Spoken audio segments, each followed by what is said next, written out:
Hi friends, welcome to our channel banking Gyan. बहुत सारे लोगों के कुछ कमेंट्स आ रहे हैं कि मेरी वॉल्यूम जो है वो आप तक नहीं पहुंच पा रही या थोड़ी कम है।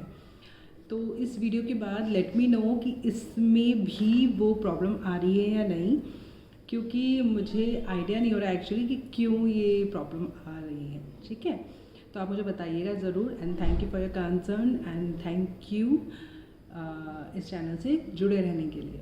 ओके गाइज, आज हम बात करते हैं CKYC की।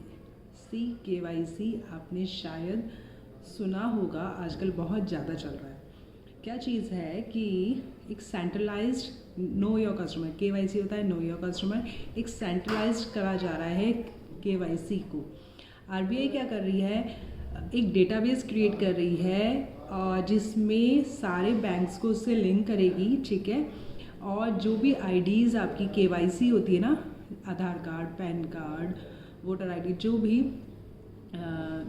एक स्पेसिफाइड एक्चुअली कि एज एन ID प्रूफ आप ये दे सकते हैं, एज एन एड्रेस प्रूफ आप ये दे सकते हैं। उसके बारे में भी मैं आपको बताऊंगी अपने नेक्स्ट वीडियो में कि कौन कौन सी KYC हो सकती है।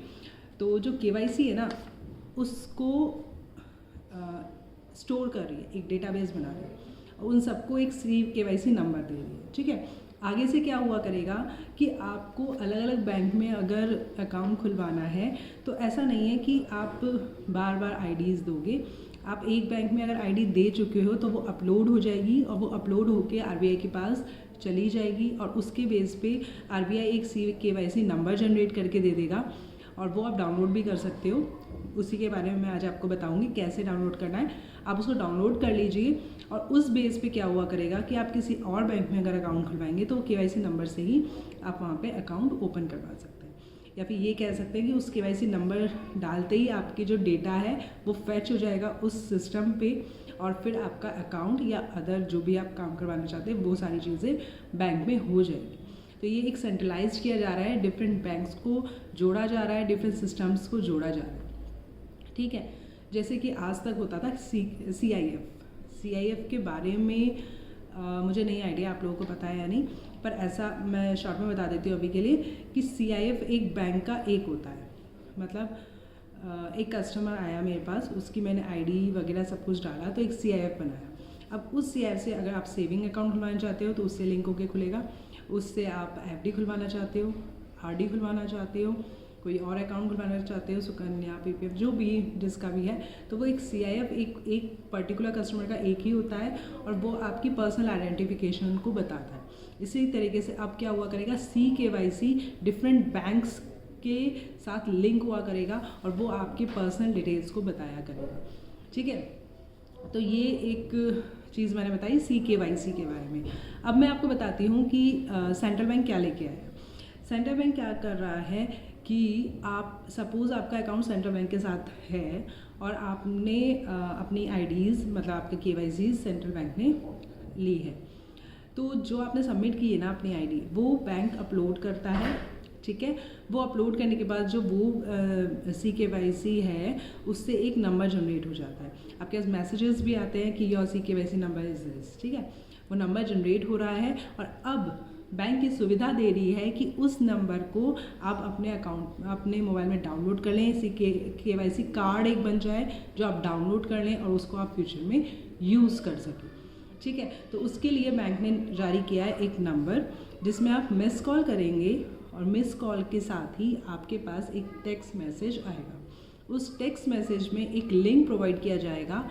उस लिंक पे जब आप क्लिक करेंगे तो CKYC आपका कार्ड जो है वो आप ओपन होगा, और वो आप डाउनलोड करके इन फ्यूचर यूज़ के लिए रख सकते हैं। ठीक है, अब डिफरेंट अकाउंट अगर खुलवाना है किसी और बैंक में तो आप उस CKYC नंबर से अकाउंट ओपन करवा सकते हैं। ये सुविधा अभी लॉन्च की गई है बैंक के द्वारा, और इसीलिए हम इस अपडेट के साथ आपके सामने आए हैं।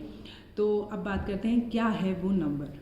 सो गाइज, जो नंबर है वो है 7799022129, 7799022129। इस नंबर पे जब आप मिस कॉल देंगे तो एक मैसेज आएगा, उसमें एक लिंक होगा। उस लिंक पे जब आप क्लिक करेंगे तो आपका CKYC कार्ड ओपन हो जाएगा। उस CKYC कार्ड को आप डाउनलोड करके रख लीजिए और इन फ्यूचर किसी भी फाइनेंशियल इंस्टीट्यूशन में अगर आपको अकाउंट ओपन करा है तो उसकी हेल्प से आप कर सकते हैं। इस नंबर को आप नोट कर लीजिए, इस नंबर्स को आप मिस कॉल करके अपना CKYC कार्ड यूज़ कर सकते हैं। फाइन, अभी के लिए private sector banks and public sector banks दोनों ही इसको यूज़ कर रहे हैं और CKYC कार्ड को प्रोवाइड करवा रहे हैं कस्टमर्स को, तो हमें भी उसको यूज़ करना है इन फ्यूचर। हम डाउनलोड करके इसको रख सकते हैं।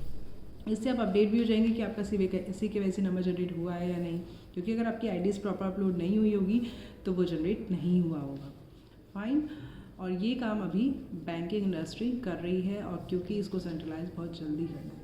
ठीक है guys, okay then, bye bye, take care, bye bye.